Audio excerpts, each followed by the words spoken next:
Alright, and now we're going to formalize some of those ideas that we saw in the last video where we worked through an example and we changed some variables, and we were working with that kind of square that was kind of rotated on its side, and then we transitioned to looking at a square, the unit square instead. Okay, so just some notes or follow-up points from that example. So when we do change of variables, generally they do not need to be linear. Okay, so we had a linear transformation that worked for that last example. Sometimes that might not be the case, and it's just then we don't have a nice, well, there's different math that we'll have to do. But you can still do a change of variables if it's not a linear transformation. And then when we talk about the area changes, right, we said dx dy went to 2 du dv, and so that 2 really was a scaling factor, and we said that was what we needed in that case. More generally, it is the absolute value of the Jacobian. Okay, so the Jacobian, remember, that's a matrix of partial derivatives, and then we have to do the determinant of that. Okay. All right, so now kind of for the highlight or the main point of this section is this change of variables theorem, okay, or just general conclusion.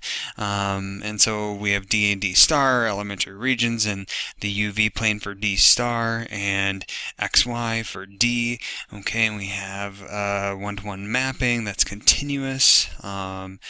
And then assuming it's integrable, okay, so we have to satisfy that. We talked about that definition a while ago. Then we can say that we can, instead of looking at dy dx, we can change x and y into u and v by some function that is given by this t map, and then include the Jacobian here at the end. Okay, and that's just shorthand for the Jacobian. Okay, so then just as a reminder, in our last function, we had x and y as u plus v and minus u plus v. Okay, so then we ended up getting the integral from 0 to 1, of the integral from 0 to 1, and then what we ended up with was, and this was in maybe different orders, but it was 2v squared and 2u squared, and then we had a 2 in here, right? So I want to focus on why we got that 2. Last time we argued it geometrically, now we're going to discuss it algebraically. Okay, so that was kind of the result there that we got.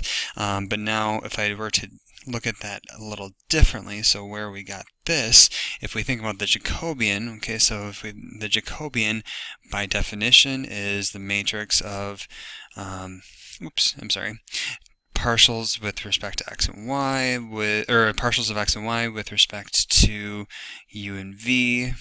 Okay, so what we ended up getting, if we write this out more formally, is the determinant of del x del u, and then del x del v,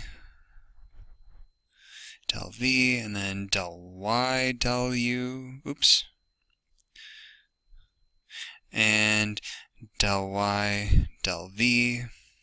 Okay, and so this is saying differentiate the x function with respect to u, and similarly with respect to v. And so what I ended up getting in my case was 1, 1, minus 1, 1, and so let's see, that's 1 minus a negative 1, or just 2. Okay, and so this also explains why we have that factor of 2 in there. Okay, so that's kind of the idea of the change of variables for double integrals, and so the rest of the videos really are just a lot of examples, later ones focusing on polar coordinates.